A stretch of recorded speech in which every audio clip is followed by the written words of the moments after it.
पहाड़ के ऊपर एक मकान बना हुआ था। उसमें चित्रकला नाम की एक जादूगरनी रहती थी। वह काला जादू जानती थी। पहाड़ के नीचे तलहटी में एक गांव बसा हुआ था, जिस पर जादूगरनी ने अपने जादू से कब्जा किया हुआ था। गांव के लोग जादूगरनी से बहुत डरते थे। उन्हें पता था कि अगर जादूगरनी को गुस्सा आ गया तो अपने जादू से पूरे गांव को खत्म कर सकती है। इसलिए गांव वाले जादूगरनी को खुश करने के लिए उसकी हर बात मानते थे। गांव वाले जितना भी कमाते थे, उसका एक बड़ा हिस्सा जादूगरनी को देना पड़ता था। कई सदियों से यही परंपरा चली आ रही थी। गांव के लोग जवान से बूढ़े होकर मर जाते थे, लेकिन जादूगरनी हमेशा जवान और खूबसूरत बनी रहती थी। इसका राज कोई नहीं जानता था। इसी गांव के एक घर में राकेश नाम का एक बच्चा रहता था। उसके पिता खेत में काम करते करते चल बसे। पिता के मरने के बाद राकेश ने खेती का काम संभाल लिया, लेकिन जितना भी अनाज वह मेहनत करके उगाता था, उसका एक बड़ा हिस्सा जादूगरनी को देना पड़ता था। एक दिन राकेश ने अपनी माँ से कहा, माँ, ऐसे तो हम कभी चैन से रह नहीं पाएंगे। इस जादूगरनी के कारण मेरे पिता की मृत्यु हो गई और अब मैं भी इसकी गुलामी कर रहा हूँ। राकेश की माँ ने कहा, बेटा, तुझसे पहले भी कई लोगों ने जादूगरनी का विरोध किया, लेकिन उसने अपने जादू से सबको मार डाला। हम कुछ नहीं कर सकते हैं। राकेश ने माँ की बात को बीच में काटकर पूछा, लेकिन माँ, कोई तो रास्ता होगा इस सब से बाहर निकलने का। राकेश की माँ बोली, बेटा, मेरी बात मान, जैसा चल रहा है चलने दे।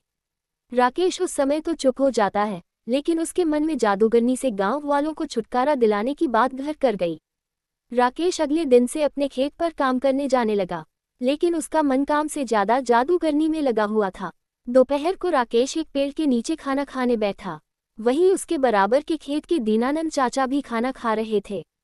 दीनानंद चाचा से राकेश ने अपने मन की बात कही। राकेश की बात सुनकर उन्होंने कहा, बेटा, बात तो तेरी ठीक है, लेकिन काम बहुत कठिन है, इसमें तेरी जान भी जा सकती है।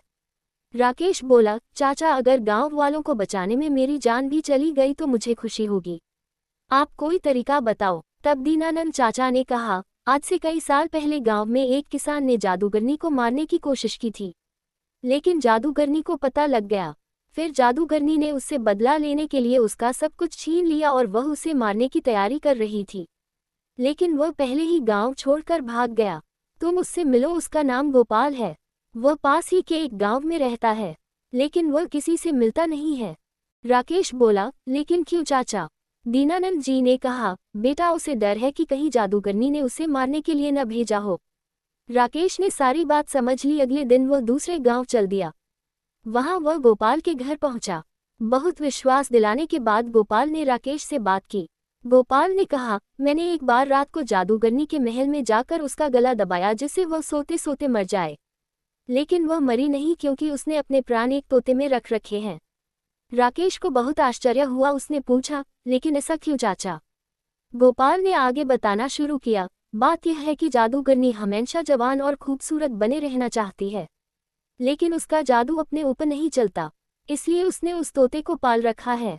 उसे जादू से जवान बना रखा है। उसके अंदर जादूगरनी के प्राण हैं, इसलिए वह भी जवान बनी रहती है। अगर कोई उस तोते को मार दे तो सब ठीक हो जाएगा। राकेश गोपाल से विदा लेकर अपने गांव वापस आ जाता है। रात होते ही वह चुपचाप जादूगरनी के महल में पहुंच जाता है। वहां देखता है कि जादूगरनी सो रही है और उसके पास ही मेज पर एक पिंजरा था, जिसमें वह तोता था। राकेश तोते को हरी मिर्च खाने को देता है। तोता बहुत खुश हो जाता है। फिर राकेश उससे कहता है, तुम कब तक इस पिंजरे में रहोगे? तुम चाहो तो मैं तुम्हें आज़ाद कर सकता हूँ।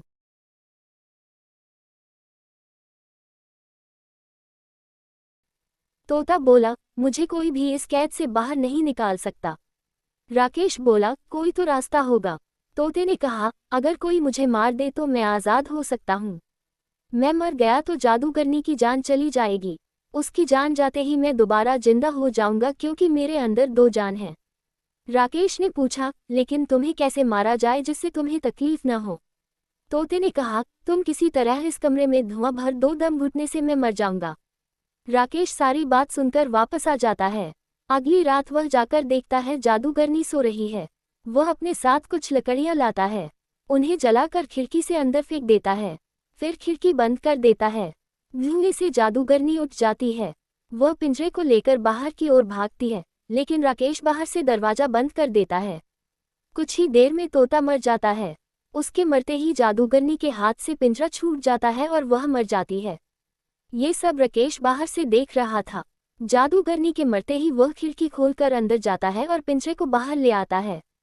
कुछ ही देर में तोता जिंदा हो जाता है। इस तरह राकेश की हिम्मत और सूझबूझ से गांव वालों को जादूगरनी से छुट्टी मिल जाती है।